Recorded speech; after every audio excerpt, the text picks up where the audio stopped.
Hi friends, as per my promise, today we will discuss David-Ricardo theory of comparative cost advantages. So I remember when I read this theory in my graduation time, I remember absolute cost theory, comparative cost theory, like that only. You also can remember like this, but as you are preparing for UGC NET and one more question, sometime they will give the theory with the name of the economics. So best you will remember the full theory name, David-Ricardo theory of comparative cost advantages. So as the comparative cost here coming, so we read already about Adam Smith theory of absolute cost. So here we know that David-Ricardo theory is full based on comparative cost. So we will see introduction of the theory. First, David-Ricardo believed that the international trade is governed by the comparative cost advantage rather than the absolute cost advantage. Adam Smith explained the trade is based on the absolute cost advantages, whereas David-Ricardo gave more importance to comparative cost. What is comparative cost? Comparative advantage is when a country produces a good or services for a lower opportunity cost than other countries. When suppose India producing one pen with a 5 rupees, means here we are taking capital as factors of production, 5 rupees and 1 labor. Get it?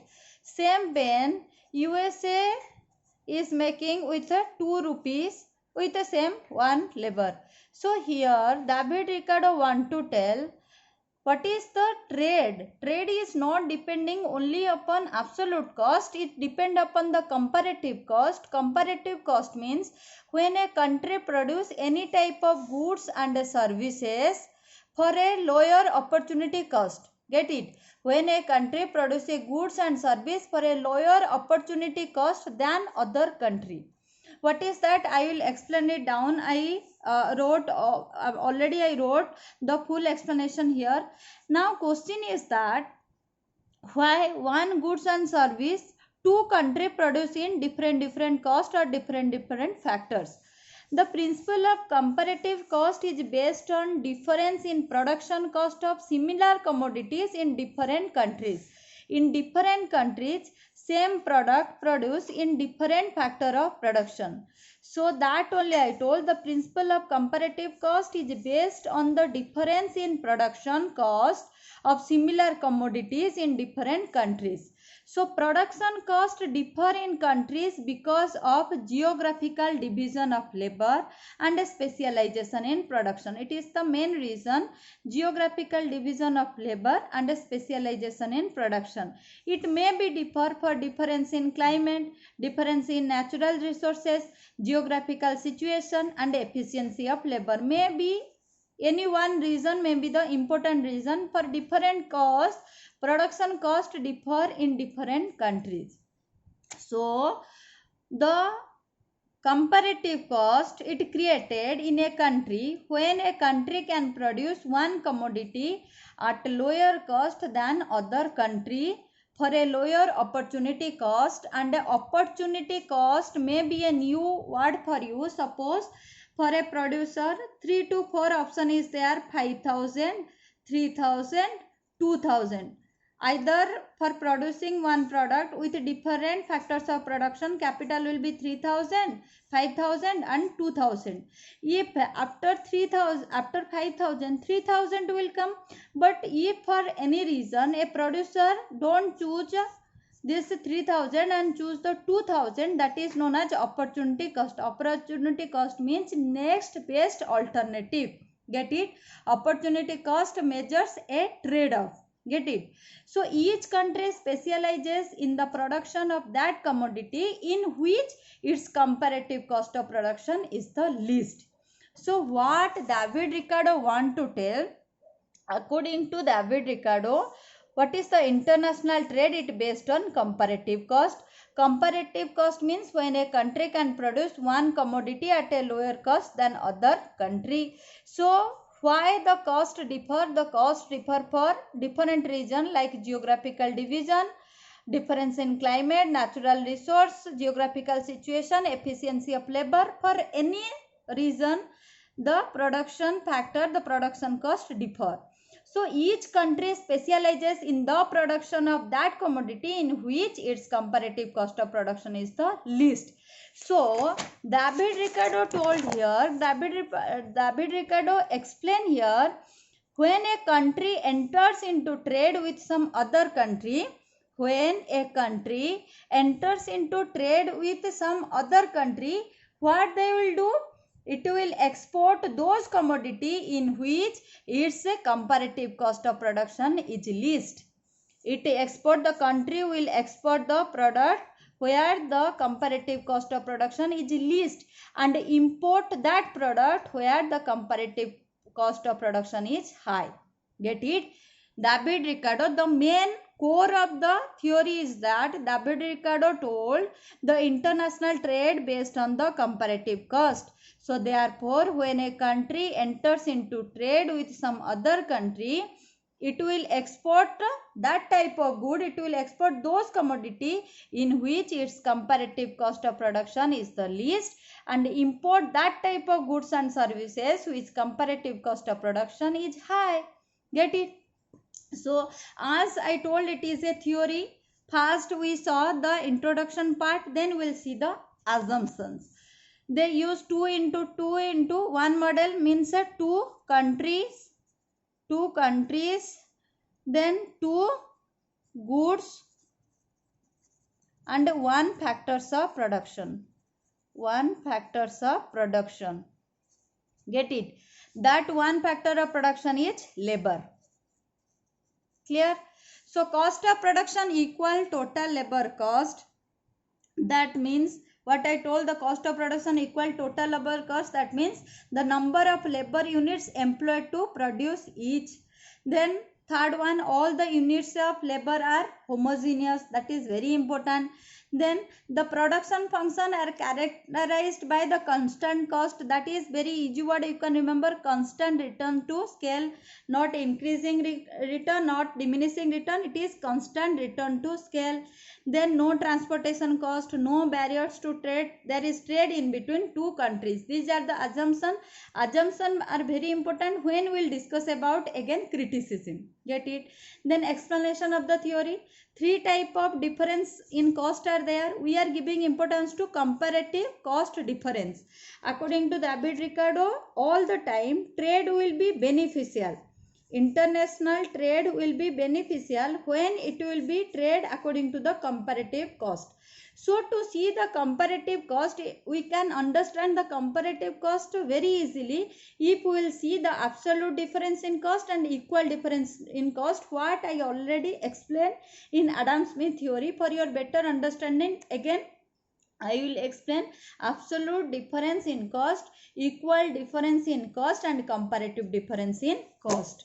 Let's see here first, absolute difference in cost. Two country A and B, 1 factor of production labor for 1 man day, 2 commodity X and Y. A can produce 10 unit of X and 5 unit of Y. B country can produce 5 unit of X and 10 units of Y. So what will be the absolute cost? It will be 5 by 10, Y by X. Get it? It will be 0.5. And the B can produce 10 by 5, which is 2. So here we will see the trade between the two countries will benefits both, because A will export the product what? Y, and B will export the product X. Like that only, if they will do inter exchange of export and import, then it will be beneficial for both the countries.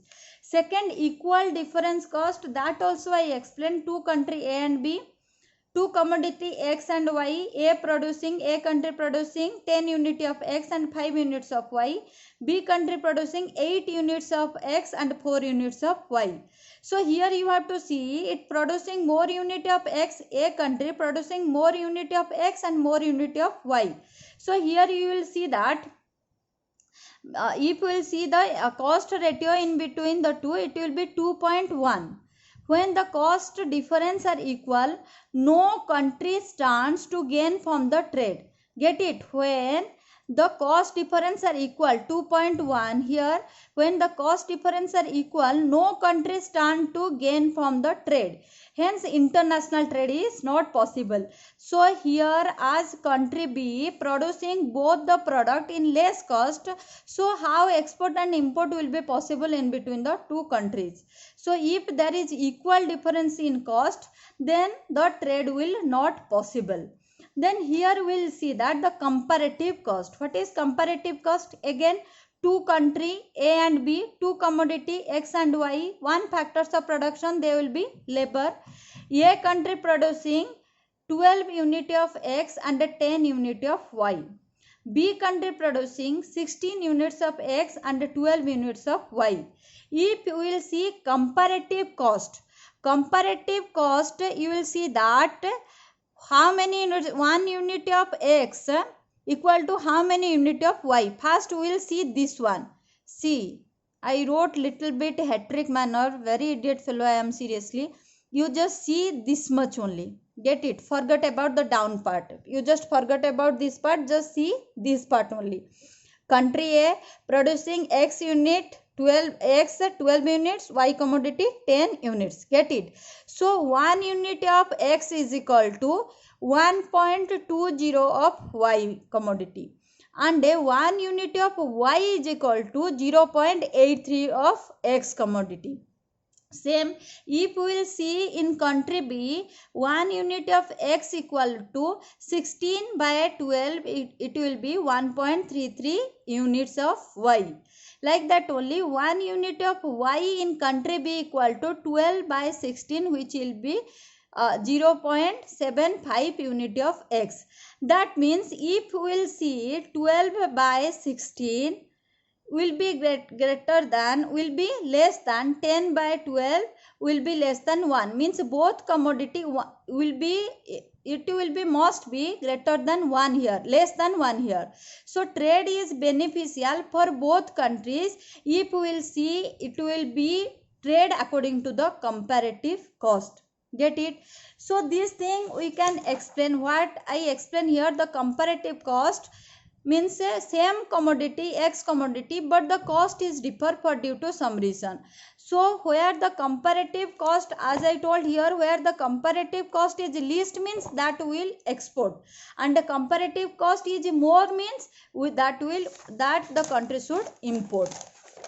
That things I like to explain in the diagram. Economics is all about diagram. See here, X axis commodity X and Y axis commodity Y. What we will explain here, the country A has comparative advantage in the production of commodity X and has least comparative advantage in the production of Y.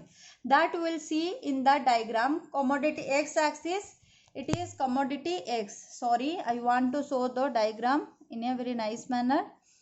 X axis X commodity and Y axis Y commodity.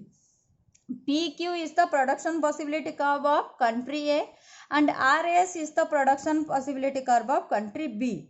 Country A enjoy the absolute advantage. See, country A, it's enjoy absolute advantage. Here also it producing more, here also it is producing more.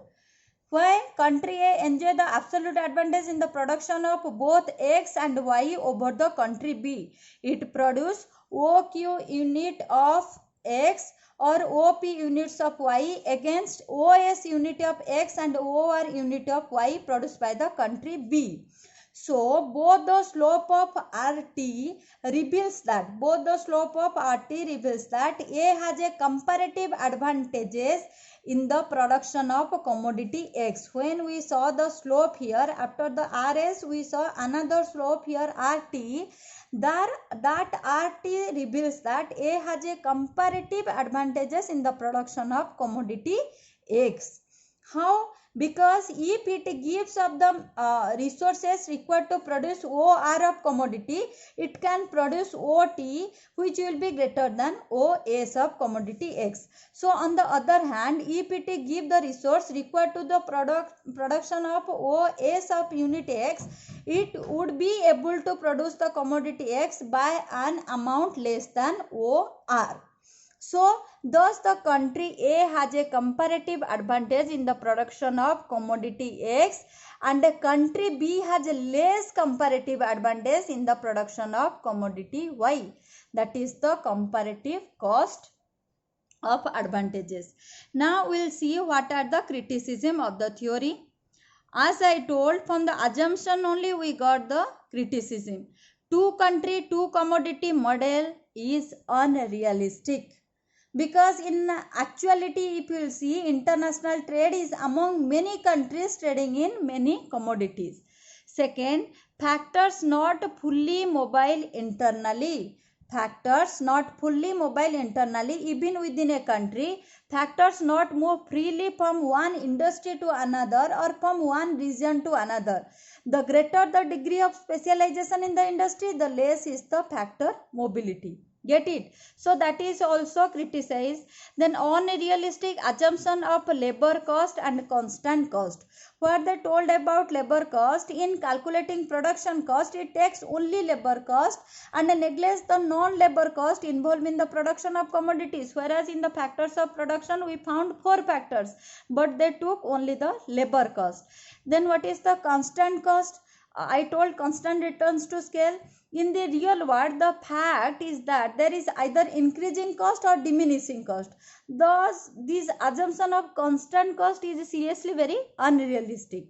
Then next, neglect the role of technology and transportation cost. Very important. It is very unrealistic because technological change help in increasing the determining the pattern of the world trade. But here they neglect the technology.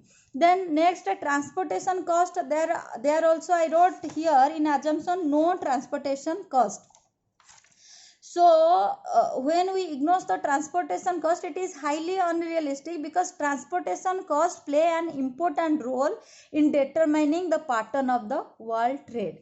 Then the final one, impossibility of complete specialization. Complete specialization will be impossible on the basis of comparative advantages in producing commodities entering to the international trade.